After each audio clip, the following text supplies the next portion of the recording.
सभी का स्वागत है स्टैटिस्टिक्स के एक और वीडियो में, जहां पे हम क्वार्टाइल डेविएशन से जुड़ा हुआ एक बहुत ही इंपॉर्टेंट सम यहां पे करेंगे। तो पिछले वीडियो में हमने क्वार्टाइल डेविएशन क्या होता है वो पढ़ा था, उसका फॉर्मूला हमने पढ़ा था, उसमें देखा था हमने कि Q1 Q3 जैसा कुछ है।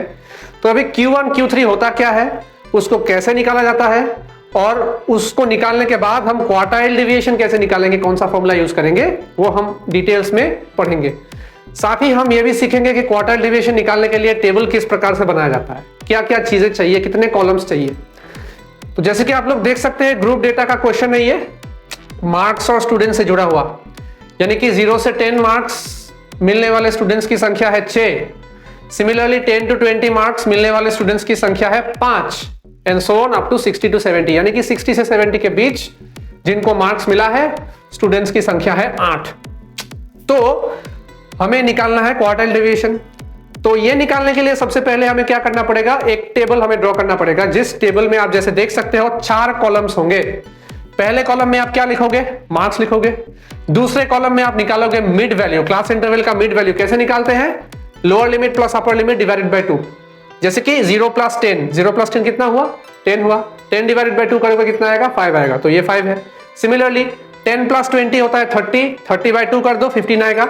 तो ठीक उसी तरह से अगर आप देखोगे 10 + 20 हो गया 30, 30 को अगर 2 से डिवाइड करोगे तो आएगा 15। इसका मतलब है कि जो मिड पॉइंट है उसको आप यहाँ पे लिखना है, जैसे कि हम लोगों ने यहाँ पे लिखा है मिड वैल्यू, यानी कि इसका मिड पॉइंट। तो अभी नंबर ऑफ स्टूडेंट्स जो है आपको कहां से मिलेगा, क्वेश्चन में आपको दिया हुआ होगा, डायरेक्ट अच्छे से लिख देना। 6 है, 0 से 10 के बीच में 6 है तो यहाँ पे 6 आया, 10 से 20 के बीच में है 5 इसलिए 5 आया एंड सो ऑन। अभी निकालेंगे क्यूमुलेटिव फ्रीक्वेंसी। तो क्यूमुलेटिव फ्रीक्वेंसी हमने पहले भी निकाला था, फिर एक बार देख लेते हैं कैसे निकालते हैं। यहां पे आएगा 6, पहला नंबर इसके साथ बराबर होता है। दूसरा नंबर क्या होगा, 6 + 5 करो, 6 + 5 हो गया आपका 11, यानी कि इन दोनों को प्लस करना है। ठीक है, अभी क्या करना है, अभी 11 को 8 के साथ प्लस करना है। 11 को 8 के साथ प्लस करोगे तो कितना आएगा, 19 आएगा। ठीक है, अभी 19 को क्या करना है, 19 को करना है 15 के साथ प्लस, तो कितना आएगा, 34 आएगा, है कि नहीं। अभी 34 को क्या करोगे, 34 को 7 के साथ प्लस करोगे। सो यहाँ पे छोटा सा गड़बड़ हो गया था, हमने गलती से क्वेश्चन गलत तरीके से लिख दिया था, यहाँ पे 8 लिखा था, ये 3 होगा। ठीक है, और यहाँ पे भी 3 होगा। सो ये गौर कर लेना, ठीक है, क्वेश्चन में थोड़ी गलती हुई थी। अभी क्या करेंगे, 34 को 7 के साथ ऐड करेंगे। 34 को जब 7 के साथ ऐड करेंगे तो कितना आएगा, 41 आएगा। ठीक है, 41 को जब 6 के साथ ऐड करेंगे कितना आएगा, 47 आएगा। और 47 को जब फाइनली हम 3 के साथ ऐड करेंगे तो कितना आएगा, 50 आएगा। ठीक है, तो सबसे पहले आपको देखना है कि आपका क्यूमुलेटिव फ्रीक्वेंसी जो है सही निकला है कि गलत निकला है। कैसे निकालोगे, नंबर ऑफ स्टूडेंट्स जो फ्रीक्वेंसी है, फ्रीक्वेंसी को ऐड कर दो, 6 + 5 + 8 + 15 + 7 + 6 + 3। ये सभी फ्रीक्वेंसीज को ऐड करने के बाद जो वैल्यू आएगा वो वैल्यू क्यूमुलेटिव फ्रीक्वेंसी कॉलम का लास्ट नंबर के साथ बराबर होना चाहिए। यानी कि अगर आप 6 + 5 + 8 + 15 + 7 + 6 + 3 करो तो आपको 50 आना चाहिए। तो अगर 50 आया तो इसका मतलब है कि आपका क्यूमुलेटिव फ्रीक्वेंसी वाला कॉलम जो है वो सही है। ठीक है, तो यहाँ पे हमने देखा है कि इसको ऐड करने पे भी 50 आता है, यहाँ भी हमें 50 मिला है, इसका मतलब है कि ये करेक्ट है। तो हम क्या करेंगे, सबसे पहले n की वैल्यू लिखेंगे 50, यानी कि नंबर ऑफ स्टूडेंट्स की वैल्यू लिखेंगे यहाँ पे 50। अभी क्वार्टाइल के बारे में जब हमने पढ़ाया था तो हमने बोला था कि क्वार्टाइल जो शब्द है वो कहां से आया है, क्वार्टर शब्द से आया है, QUARTER। तो क्वार्टर का मतलब होता है 1/4, एक चौथाई। तो जब हम क्वार्टाइल निकालेंगे, फर्स्ट क्वार्टाइल निकालेंगे, तो हम किस प्रकार से उसको लिखेंगे, 1/4n प्रकार से लिखेंगे। क्वार्टाइल, क्वार्टर यानी कि 1/4, इसलिए 1/4n। और Q3 का मतलब होता है थर्ड क्वार्टाइल, यानी कि थर्ड क्वार्टर। थर्ड क्वार्टर कैसे निकालेंगे, 3 × 1/4 करेंगे, इसका मतलब क्या आएगा, 3/4 आएगा, इसलिए हमने 3/4n निकाला है यहाँ पे। ठीक है, तो अभी Q1 की वैल्यू हम कैसे निकालते हैं, लेट्स सी। तो यहां पे हमें निकालना होगा cumulative frequency just greater than n/4, क्योंकि हम फर्स्ट क्वार्टाइल निकाल रहे हैं, इसका मतलब है कि हम n/4 की वैल्यू के साथ हम इसको कंपेयर करेंगे। तो n/4 की वैल्यू हमें मिला है 12.75, यानी कि 50 / 4 = 12.75। सो 12.75 से जस्ट थोड़ा बड़ा जो क्यूमुलेटिव फ्रीक्वेंसी है वो कौन सा है, 19 है। ठीक है, तो 19 जिस क्लास इंटरवल में आएगा, किस क्लास इंटरवल में आ रहा है, 20 to 30 क्लास इंटरवल में हमें 19 क्यूमुलेटिव फ्रीक्वेंसी आ रहा है। इसका मतलब है कि ये जो 20 to 30 है, इसी क्लास इंटरवल में हमारा Q1 का वैल्यू होगा। ठीक है, Q1 का वैल्यू निकालने के लिए हमें ढूंढना होगा वो क्यूमुलेटिव फ्रीक्वेंसी जो n/4 की वैल्यू से जस्ट थोड़ा बड़ा है।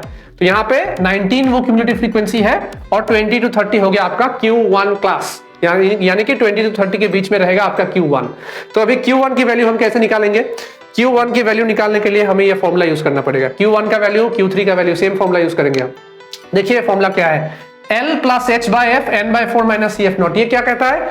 L का मतलब होता है कि lower limit of the quartile class. Q1 class का जो लोअर लिमिट है वो बैठेगा यहाँ पे 20, ठीक है। H का मतलब होता है आपका upper limit minus lower limit. यहाँ पे अपर लिमिट है 30, लोअर लिमिट है 20, माइनस कर दो कितना होगा? 30 माइनस 20 आएगा 10, तो इसलिए हमने यहाँ पे 10 लिखा है। F का मतलब होता है frequency of the quartile class. तो 20 to 30 हमारा Q1 क्लास है, इसका फ्रीक्वेंसी है आपका 8, तो इसलिए यहाँ पे बैठ गया 8। उसके बाद n/4 की वैल्यू हमने निकाल के रखा है, बैठा दीजिए। और CF0 होता है cumulative frequency of the class preceding the Q1 class, यानी कि Q1 क्लास जो क्लास इंटरवल है उससे पहले वाले क्लास इंटरवल का जो क्यूमुलेटिव फ्रीक्वेंसी है वो आपको यहाँ पे लिखना है। तो 20 to 30 हो गया हमारा Q1 क्लास। इससे पहला वाला क्लास कौन सा है? 10 to 20 है, और 10 to 20 वाले क्लास में क्यूमुलेटिव फ्रीक्वेंसी कौन सा है? 11 है, तो इसलिए यहाँ पे बैठ गया 11। इसको आप सिंप्लीफाई करो, इसको आप सॉल्व करो, आपका वैल्यू आएगा 22.19। ये हो गया आपका फर्स्ट क्वार्टाइल का वैल्यू। सिमिलरली अगर आपको Q3 का वैल्यू निकालना है, तो जैसे कि मैंने बोला था Q3 मतलब थर्ड क्वार्टाइल, यानी कि 3 into 1/4, इसका मतलब है 3/4n की वैल्यू हमें निकालना है। 3/4n का वैल्यू 37.25 है, तो इसलिए ये पिछले वाले की तरह ही हम सेम तरीके से फॉलो करेंगे। सो यहाँ पे दिखाएंगे क्यूमुलेटिव फ्रीक्वेंसी जो 37.25 से जस्ट थोड़ा बड़ा है, वो हो गया आपका 41। देखिए 41, ठीक है। सो 41 का कोरेस्पॉन्डिंग क्लास इंटरवल कौन सा है? 40 to 50 है, तो ये हो गया आपका Q1, ये हो गया आपका Q3। तो 40 to 50 हो गया आपका Q3 क्लास। तो 40 to 50 कंटेन्स Q3 आप लिख सकते हो। उसके बाद Q3 का वैल्यू हम कैसे निकालेंगे? L plus h/f n/4 minus 3n/4, हाँ 3n/4 माइनस CF0, क्योंकि यहाँ पे हम Q3 निकाल रहे हैं। तो देखिए L का मतलब है lower limit of quartile class जो कि 40 है, 40 लिख दिया। H की वैल्यू सेम ही होगा, 50 माइनस 40 करो 10 आएगा। F का मतलब होता है frequency of Q3 class, frequency of Q3 class आपका 7 ही है, तो 7 बैठा दिया यहाँ पे। नेक्स्ट क्या आएगा? 3n/4 की वैल्यू आप बैठा दीजिए, 37.25 बैठ गया यहाँ पे। और CF0 का मतलब होता है कि cumulative frequency of the class preceding the Q3 class, यानी कि 40 to 50 जो हमारा Q3 क्लास है उससे पहले जो हमारा क्लास इंटरवल है 30 to 40, इसका जो क्यूमुलेटिव फ्रीक्वेंसी है वो बिठाना है हमें। वो क्या है? 34 है। 34 को बिठा दो यहाँ पे 34। इसको सॉल्व करो, कितना आएगा? 44.64 आएगा। सिंपल मेथड से सॉल्व करेंगे। अभी हम क्वार्टाइल डेविएशन निकालेंगे। क्वार्टाइल डेविएशन कैसे निकालते हैं? Simple formula half into Q3 minus Q1 कर दो। तो हाफ इंटू Q3 44.64 माइनस 22.19, तो इसका वैल्यू डिवाइडेड बाय 2 कर दो, आपका वैल्यू आ जाएगा, यानी कि क्वार्टाइल डेविएशन हमारा कितना आया? 11.23 आया। तो ये था आज का क्वार्टाइल डेविएशन का सम, ठीक है। टेबल बना के इस प्रकार से, काफी सिंपल है लेकिन कैलकुलेशन थोड़ा बड़ा हो सकता है, इसलिए आपको केयरफुली कैलकुलेशन करना है और वैल्यू जो है अच्छे से निकालना है। Cumulative frequency of the class preceding quartile class लिखना है, उसी क्वार्टाइल क्लास का फ्रीक्वेंसी बिठा नहीं देना है यहाँ पे, ठीक है। प्रीसीडिंग क्लास का क्वार्टाइल डेविएशन, प्रीसीडिंग क्लास का क्लास इंटरवल का आपको क्यूमुलेटिव फ्रीक्वेंसी यहाँ पे बिठाना है, ये याद रखना है। तो ये हो गया आपका फॉर्मूला, ये हो गया आपका सम, ये हो गया आपका क्वार्टाइल डेविएशन का एक बहुत ही इंपॉर्टेंट एग्जांपल। आगे भी हम निकालेंगे मीन डेविएशन, स्टैंडर्ड डेविएशन निकालेंगे, उसका फॉर्मूला हम डिस्कस करेंगे कि क्या होता है, कैसे निकाला जाता है, एटसेट्रा। तो ये हो गया आपका क्वार्टाइल डेविएशन का सम। अगर आपको एग्जाम में आया तो इस प्रकार से आपको करना है। तो वीडियो अगर आपको अच्छा लगे तो लाइक करना, चैनल को सब्सक्राइब करना, दोस्तों के साथ भी शेयर करना और स्टे ट्यून, क्योंकि हम स्टैटिस्टिक्स के और भी वीडियोस लाने वाले हैं। और अगर इस सम में कोई डाउट है तो आप कमेंट सेक्शन में पूछ सकते हो, हम आपको जो है डाउट सॉल्व करने की कोशिश करेंगे। Thank you.